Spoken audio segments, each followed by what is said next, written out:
Hey, Rebel Rouser. I'm Alan Voivod, and this is Star Wars 7x7.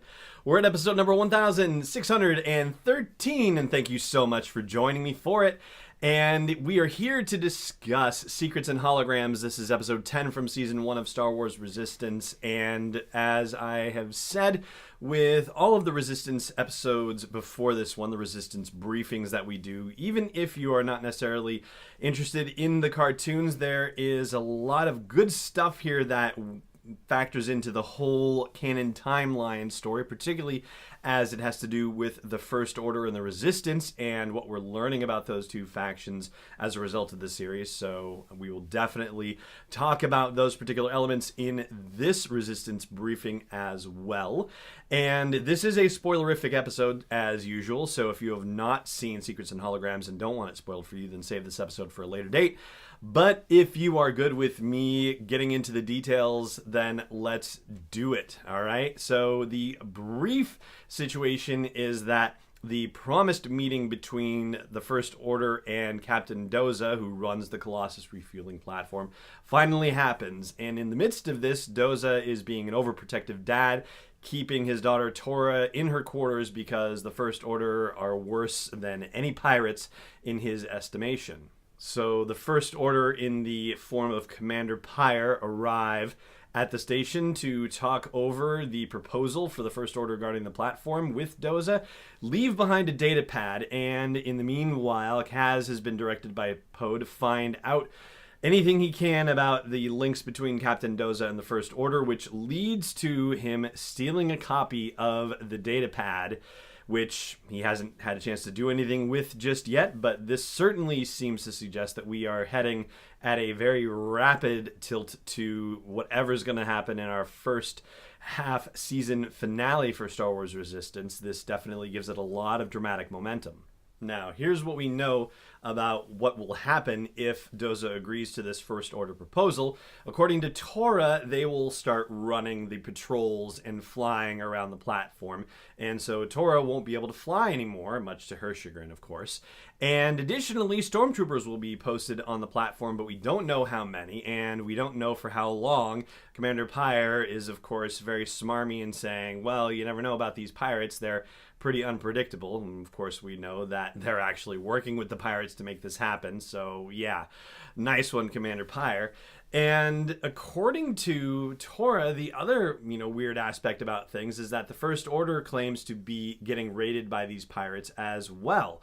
So, that's an interesting little factoid, which we find out from, her, that she's keeping a, quote, very close eye on her father's business, that she seems to know a lot about what is going on around the platform, including the fact that Kaz is a former New Republic pilot. So if you remember back in a previous episode where Doza was looking at a security cam photo of Kaz and going, "Who are you?" and, dramatically ending the episode that way. Well, apparently he's done the research to find out and knows that Kaz is a former New Republic pilot, and Tora knows this as well.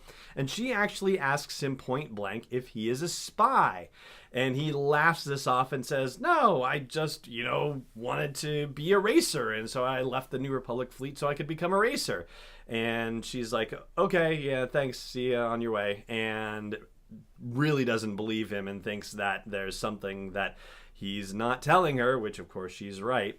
But there's additional drama happening around this whole thing because Kaz is ultimately getting the wrong idea about things. Doza doesn't want to be making this deal with First Order, and yet Kaz thinks that Doza actually is actively conspiring with the First Order, and unfortunately, this is only exacerbated by the fact that he gets trapped in Doza's office, has to hide in a closet, and finds an old Imperial officer's uniform in the closet. And so now he's going, oh, he used to be with the Empire. Of course he's a bad guy. And we've seen from all the interactions that Doza has had with the First Order and has had with, other characters, that he is definitely not on the First Order's side, that he just doesn't like this situation and he's just thinking about the safety of the platform. So Kaz is absolutely getting the wrong idea about this situation, and that is bound to cause some calamity down the line.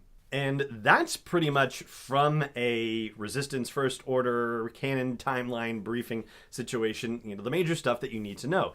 I will flag a couple of extra just fun tidbits from the episode. We are brought into Toradoza's room again, where we've been previously told that there are Easter eggs hiding all over the place, and we don't get a really good glimpse at any others. And there was a note in the Buckets List post from that episode where we were in her room where it said, hey, we haven't even shown you the other side of the room, and there's a whole bunch of stuff there, and we don't get that other side of the room look just yet. I will also say that Commander Pyre arrives on a shuttle that looks very much like Kylo Ren's command shuttle, and it put me in mind of a quote from Return of the Jedi when Han Solo is gliding by the Executor and is like, there are a lot of command ships, when Luke is like, Vader's on that ship. He's like, don't get too upset about it. There's a lot of command ships. And so just that one kind of flew through my head, since that's Kylo Ren's command ship.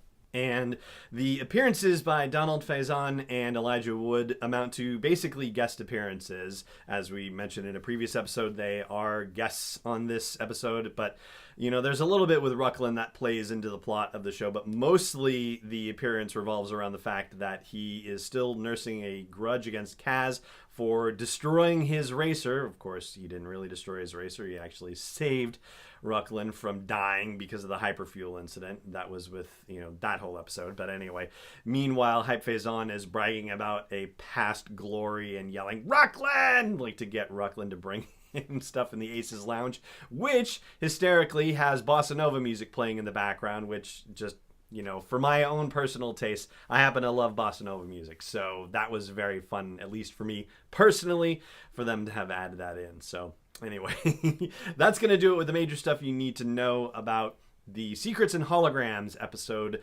10 of Season 1 of Star Wars Resistance, and that's going to do it for this episode of the podcast as well.